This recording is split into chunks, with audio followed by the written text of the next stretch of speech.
Surubio, Pangasinan, laban sa umano'y gumagalang aswang. Ito'y matapos magsilabasan ulit ang mga residente kagabi dahil muli raw nagpakita ang sinasabing aswang. Nagpapatrol, John Hermono. Muling nabulabog ang mga taga-barangay Villegas sa Surubio, Pangasinan kagabi. Nagpakita raw kasi muli ang sinasabi nilang aswang. Naglabasan ang mga tao, pati na ang mga babae at matatanda. Sinunog ang talahiban kung saan daw nakita ang aswang. Pinaghinalaan ding aswang ang puting aso nito na pumailalim sa van. Parang nakadamit ng puti na tao na may pakpak. Ang haba ng pakpak. Kalahati hon. Kalahati lang. Oo, kalahati. Wala yung paa. Malaking pakpak talaga. Kulay brown ang pakpak niya. Hindi naman masyadong malaki, pero parang siksit.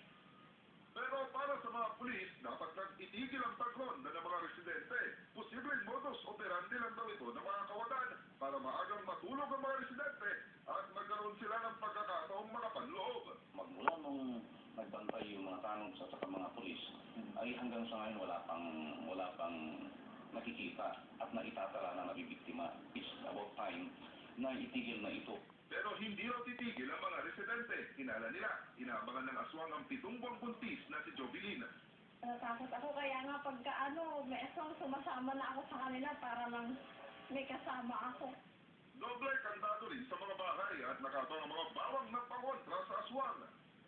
Pero para sa simbahang Katolika, palakasin na lang ang pananampalataya sa Diyos at magdasal kaysa maniwala sa aswang. Kami yung inaaswang Hindi nakakatulong to sa bayan.